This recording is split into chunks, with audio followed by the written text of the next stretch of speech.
ये demat account क्या होता है? अगर आप शेयर मार्केट में अपना जर्नी को शुरू करना चाहते हैं तो आपको डीमैट अकाउंट के बारे में ज़रूर पता होना चाहिए कि डीमैट अकाउंट क्या होता है, ट्रेडिंग अकाउंट क्या होता है, डीमैट अकाउंट हमें कहाँ पे खुलवाना चाहिए, क्या डीमैट अकाउंट खुलवाने में हमें चार्जेस भी देने पड़ते हैं। डीमैट अकाउंट से जुड़े आपके जितने भी सवाल हैं, सारे सवाल के आंसर आपको इस वीडियो में मिलने वाले हैं। तो फ्रेंड्स, इस वीडियो को आप बिना स्किप किए पूरा लास्ट तक देखिए, तो आपको डीमैट अकाउंट से जुड़े आपके जितने भी सवाल हैं, सारे सवालों के जवाब आपको इस वीडियो में मिल जाएंगे। तो फ्रेंड्स, चलिए हम बिना देरी किए वीडियो को शुरू करते हैं।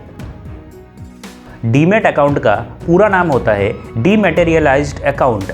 इसे ही हम शॉर्ट में डीमैट अकाउंट बोलते हैं। अब हम समझते हैं डीमैट अकाउंट आखिर क्या होता है। इसे समझने के लिए आपको पहले शेयर मार्केट के हिस्टोरी के बारे में पता होना चाहिए। फ्रेंड्स, 1996 के पहले अगर आपको किसी कंपनी के शेयर को खरीदना होता था तो आपको स्टॉक एक्सचेंज के ऑफिस में खुद चल के जाना होता था। अगर आपको शेयर मार्केट में किसी भी कंपनी के शेयर को अगर सेल भी करना होता था तो भी आपको स्टॉक एक्सचेंज के ऑफिस में खुद चल के जाना होता था। आप वहीं पे जाके शेयर को खरीद सकते थे या फिर सेल कर सकते थे। जब आप स्टॉक एक्सचेंज के ऑफिस में वहाँ पे जाते थे तो वहाँ पे आपके जैसे हज़ारों लोग वहाँ पे जाके इकट्ठे होते थे। उसके बाद शेयर्स का बोली लगता था। उसके बाद जिसका प्राइस ज़्यादा होता था उसी को शेयर दे दिया जाता था। जब मान लीजिए आपने वहाँ से कोई शेयर को खरीद लिया, उसके बाद आपको पेपर वर्क करना होगा। पेपर वर्क के बाद ही आपको शेयर मिलेगा। जब आपका पेपर वर्क कंप्लीट हो जाएगा उसके बाद आपको एक शेयर सर्टिफिकेट मिलेगा, और वही शेयर सर्टिफिकेट होता था कि आपने उस शेयर को खरीदा है। तो ये जो प्रोसेस है ना, ये प्रोसेस बहुत ही लेंथी प्रोसेस है और बहुत ही डिफ़िकल्ट प्रोसेस हो गया था। तो फ्रेंड्स, इसीलिए आपने कभी ना कभी तो सुना होगा कि तिजोरी में से शेयर के सर्टिफिकेट मिले हैं और वो जो शेयर के प्राइस है आज लाखों में है, करोड़ों में है, ऐसा करके आपने सुना होगा।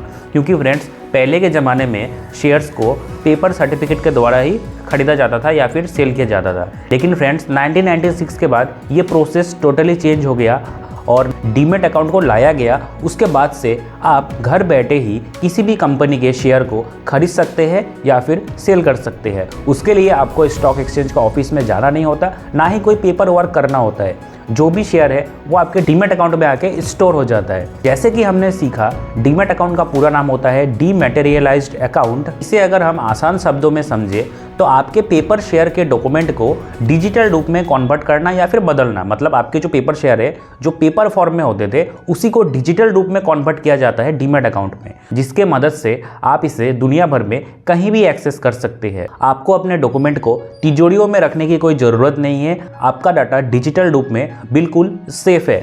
डीमैट अकाउंट एक ऐसा अकाउंट होता है जिसमें आप अपने शेयर सर्टिफिकेट्स को, सिक्योरिटीज को फिजिकल फॉर्म में नहीं रखते हैं, बल्कि उनका डिजिटल फॉर्म मेंटेन होता है।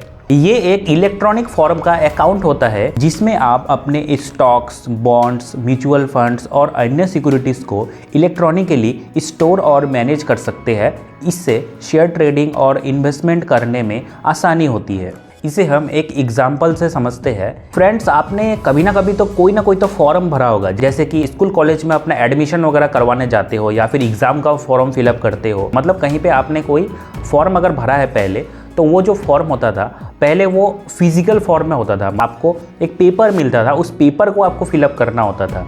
उस पेपर को फिलअप करने से ही आप उस फॉर्म को भर पाते थे। लेकिन यही जो प्रोसेस है ये अब कैसे होता है? यही प्रोसेस अभी डिजिटल होता है, मतलब ऑनलाइन होता है।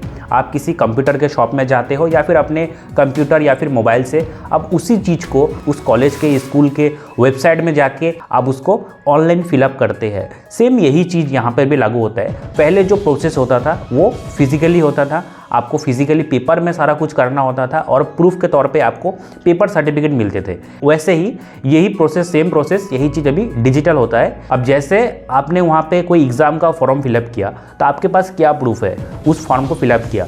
तो ऑफलाइन के केस में क्या होता था? आपको वहीं से कुछ पर्ची को फाड़ के आपको दे दिया जाता था, आपको स्लिप दिया जाता था पहले, ठीक है। और यही चीज़ अगर आप ऑनलाइन फॉर्म फिलअप करते हो तो आपके ईमेल में या फिर आपके मोबाइल में मैसेज आ जाता है कि आपने फॉर्म को फिलअप किया है। अगर कोई बिल वगैरह है तो वो भी आपको ईमेल में आ जाता है।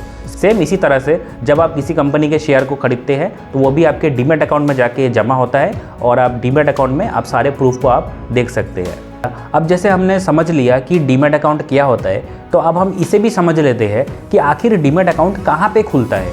अगर आप अपना डीमैट अकाउंट खुलवाने जाओगे तो आखिर जाओगे कहाँ पे? ठीक है, आपका डीमैट अकाउंट डिपॉजिटरी कंपनी में खुलता है और हमारे इंडिया में 2 गवर्नमेंट रजिस्टर्ड डिपॉजिटरी कंपनी है और उन डिपॉजिटरी कंपनीज का नाम है सेंट्रल डिपॉजिटरी सर्विसेज लिमिटेड यानी CDSL और नेशनल सिक्योरिटीज डिपॉजिटरी लिमिटेड यानी NSDL। आप इसे शॉर्ट में CDSL और NSDL बोल सकते हैं। फ्रेंड्स, हम जो शेयर्स खरीदते हैं वो CDSL या फिर NSDL जैसे डिपॉजिटरी कंपनी में ही आके जमा होता है। अगर आपको अपना बैंक अकाउंट खुलवाना है तो आपके पास बहुत सारे ऑप्शन है, मतलब आप कहीं भी बैंक अकाउंट खुलवा सकते हैं। हमारे इंडिया में बहुत सारे बैंक्स हैं, लेकिन फ्रेंड्स अगर आपको अपना डीमैट अकाउंट खुलवाना है तो आपको CDSL या फिर NSDL में ही खुलवाना होगा।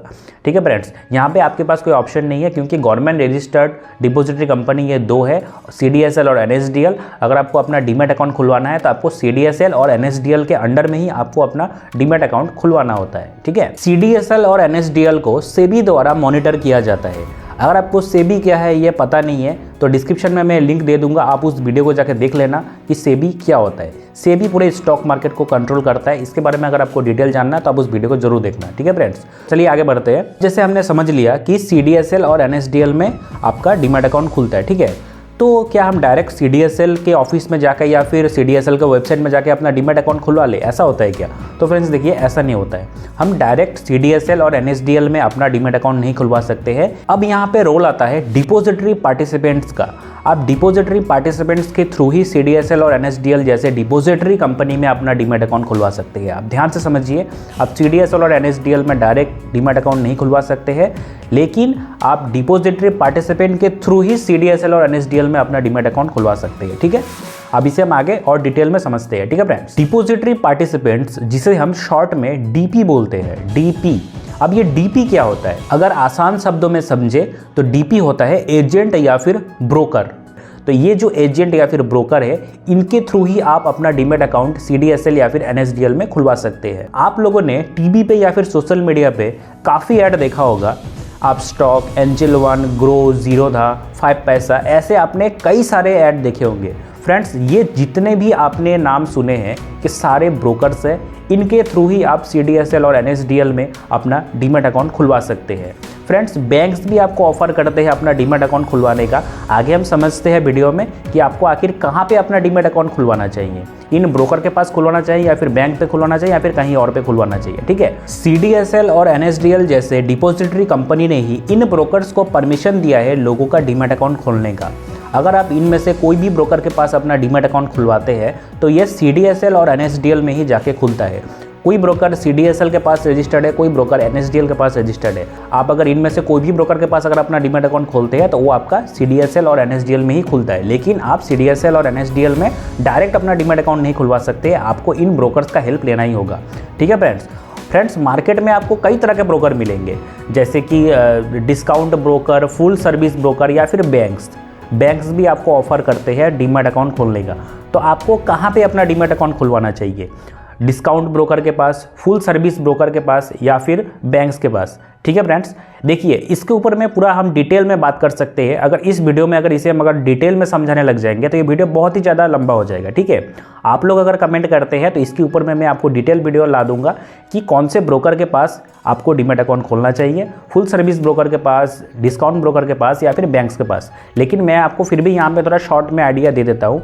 जैसे कि फ्रेंड्स, अगर आप फुल सर्विस ब्रोकर के पास अपना डीमैट अकाउंट खोलते हैं तो वहाँ पे आपको चार्जेस थोड़ा ज़्यादा देना होता है और वहाँ पे आपको सपोर्ट मिलता है, जैसे कि आपको वहाँ पे ऑफलाइन ऑफिस मिल जाएगा या फिर उनकी तरफ से एक रिलेशनशिप मैनेजर आपको दिया जाता है। आपको वो हेल्प करते हैं ट्रेडिंग वगैरह करने में और आपको कुछ टिप्स भी दिया जाता है। अब टिप्स का मतलब ऐसा नहीं है कि आपको ऐसा टिप्स दे दिया जाएगा जिससे आप 100 रुपये लगा के करोड़ रुपए कमा लोगे, ऐसा नहीं। बहुत ही बेसिक सा टिप्स होता है जो कि आप खुद भी आप रिसर्च कर सकते हैं। ठीक है, लेकिन ओवरऑल आपको यहाँ पे थोड़ा सपोर्ट ज़्यादा मिलता है, लेकिन आपको यहाँ पे ब्रोकरेज चार्जेस, AMC चार्जेस और अकाउंट ओपनिंग फीस भी ज़्यादा देना होता है।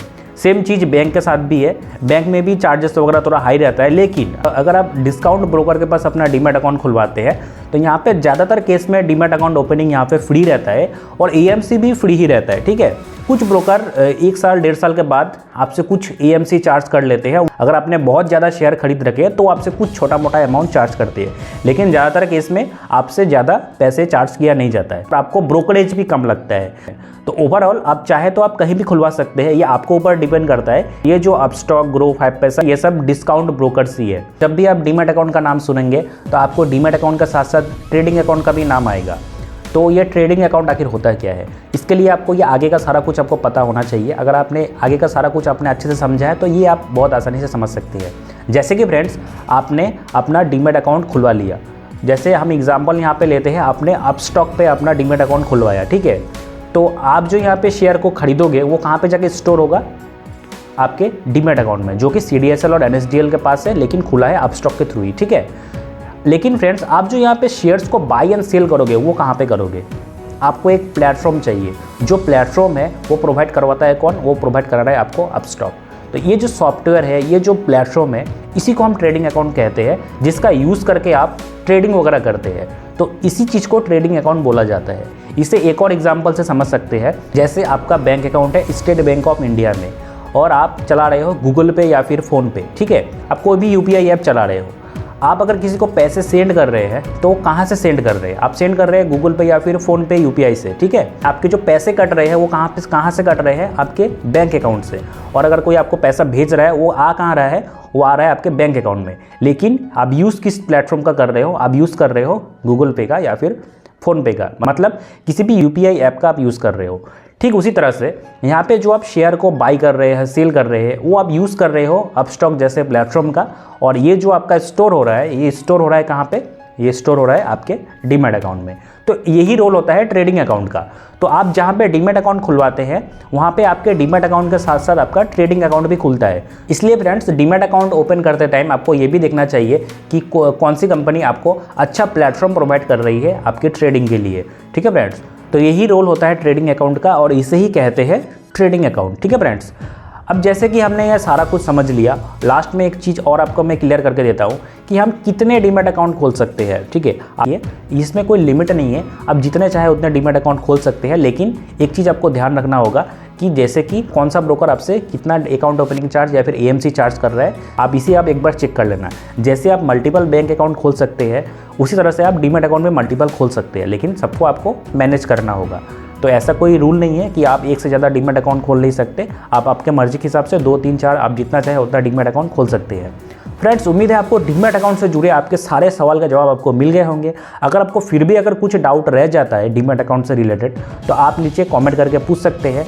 अगर आपको शेयर मार्केट के बारे में और भी जानकारी चाहिए तो आप हमारे चैनल के बाकी वीडियोस को देख के भी शेयर मार्केट के बारे में अच्छा जानकारी ले सकते हैं। तो फ्रेंड्स, मैं मिलता हूँ आपके साथ किसी और नेक्स्ट वीडियो में। तो फ्रेंड्स, आज के लिए बस इतना ही।